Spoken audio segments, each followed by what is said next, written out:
अष्टलक्ष्मी मम ग्रहे धनं पुरय पुरय नमः।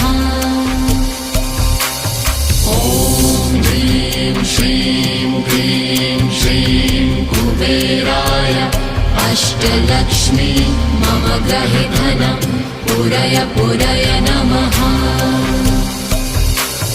ॐ ह्रीं श्रीं क्लीं श्रीं कुबेराय अष्टलक्ष्मी मम ग्रहे धनं पुरय पुरय नमः।